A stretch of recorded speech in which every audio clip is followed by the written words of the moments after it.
Welcome back to DevOps Genius Zone.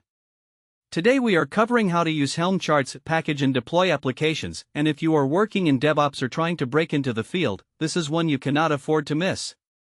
How to use Helm charts is one of the most important skills in the US DevOps job market right now. I'm going to walk you through everything you need to know. We'll cover the core concepts, how it works under the hood, how to get started the right way, and the best practices that senior engineers use in production at real US tech companies. By the end of this video, you will have a clear, actionable understanding of how to use Helm charts that you can apply immediately. I'll also share some common pitfalls and how to avoid them, plus real-world examples from companies you know. First, let us talk about why how to use Helm charts matters so much right now. The US job market for DevOps engineers is stronger than ever, and companies are specifically looking for engineers who understand these tools deeply, not just on the surface. In 2025, DevOps roles in the US command salaries between $130,000 and $190,000, and that number is only going up. Knowing how to use Helm charts inside and out can literally change your career trajectory.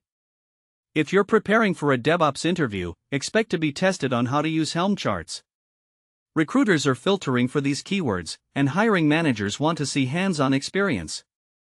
I've heard from candidates who landed offers simply because they could discuss how to use Helm charts in depth during a technical round. Here is the foundational concept you need to understand. The desired state management model means you define what you want, and the system figures out how to get there. This reconciliation loop runs continuously, comparing the actual state with your desired state and making corrections automatically. That is what makes modern DevOps systems so powerful and resilient. When you embrace this pattern, you stop manually tweaking configurations and start letting the platform maintain reliability for you.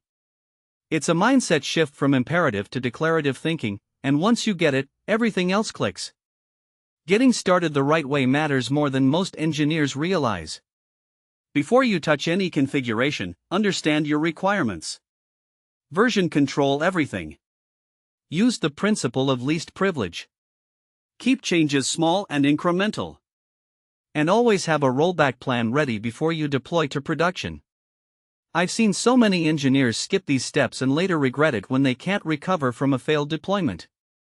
Your future self will thank you. I always tell my ments, if you can't draw the architecture on a whiteboard, you're not ready to implement it. Best practices from senior engineers are straightforward but often overlooked. Automate the repetitive work. Document your decisions, not just your configurations. Test in staging before production. Monitor everything. And when something breaks, and it will write a postmortem and learn from it. One of the most effective habits is to always ask, can I undo this in under a minute? If the answer is no, you need a better rollback plan. I also recommend setting up a dedicated runbooks repository with step-by-step recovery procedures. The most common mistakes I see junior DevOps engineers make are skipping the planning phase, ignoring security until the end, and not handling failures gracefully. Avoid these and you are already ahead of most candidates. For example, never leave sensitive credentials in plain text, even in internal repositories. Use a secret manager or vault solution from day one. Another mistake is logging everything to standard output without a structured format. This makes troubleshooting a nightmare. I've witnessed outages prolonged for hours because the logs were unusable. Spend time on your logging strategy. Here is a real-world example from a US tech company. Teams that implement how to use Helm charts properly consistently see faster deployment frequency, fewer production incidents, and smaller on-call burden. Engineers spend their time on work that matters instead of firefighting.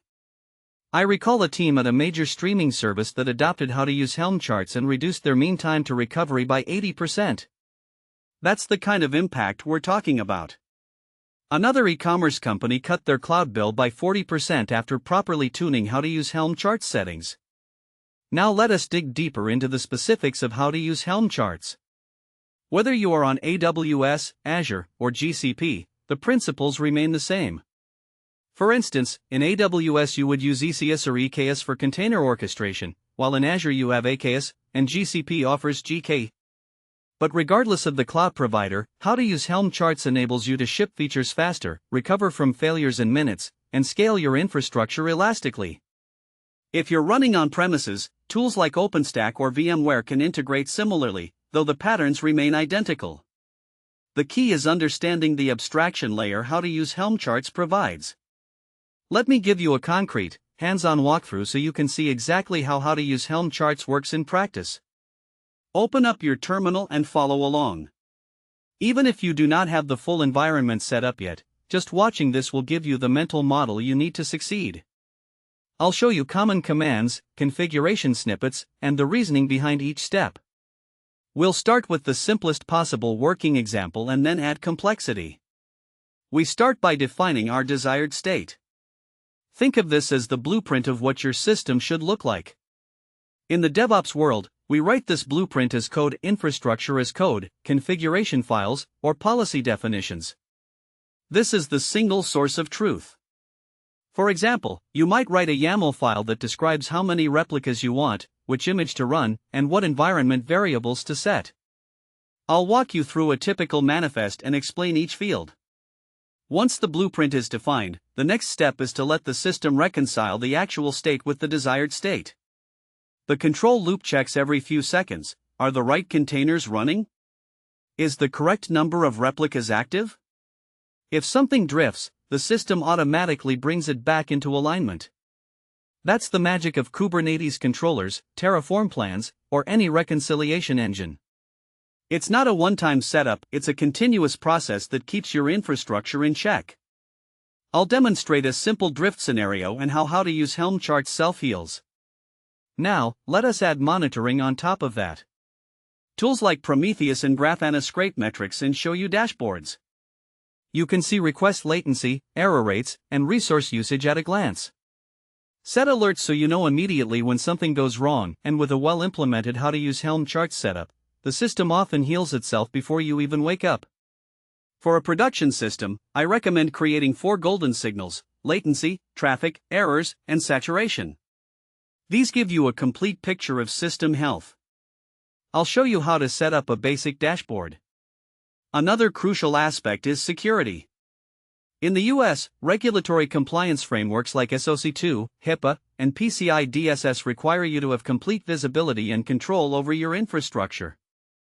Understanding how to use Helm charts helps you meet those requirements without slowing down development.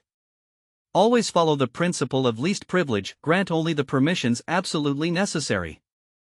Also, regularly scan your container images and runtime environments for vulnerabilities. Tools like Trivy or SNYK can be integrated directly into your CI pipeline.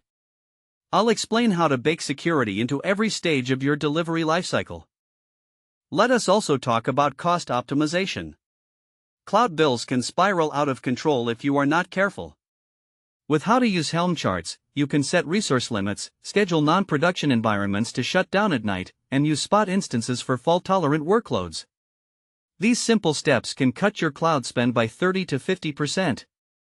For example, a properly configured Kubernetes cluster with horizontal pod autoscaling can automatically scale down during low traffic and save thousands per month. I've seen companies waste tens of thousands of dollars simply because they never set resource requests. The community around how to use Helm charts is one of the most active in tech. There are dedicated Slack workspaces, Discord servers, local meetups, and global conferences like KubeCon, reInvent, and HashiConf. The DevOps community in the US is incredibly welcoming and always willing to help newcomers.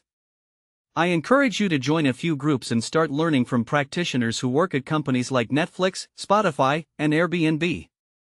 Don't be afraid to ask questions, even senior engineers rely on the community to solve tricky problems. I'll share some of my favorite resources at the end.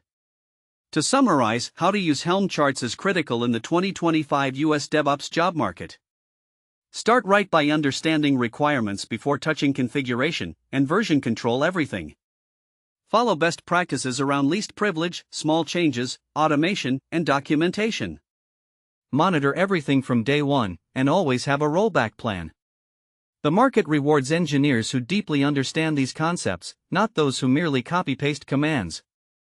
If you can demonstrate how to use Helm charts knowledge in an interview, you'll stand out immediately. If this video helped you, please smash the like button. It helps DevOps Genius Zone reach more engineers in the US who are working to level up their skills and their careers. Subscribe so you do not miss a single video. We publish brand new in-depth DevOps content every single day. Drop your questions in the comments. I personally read and respond to all of them. See you tomorrow.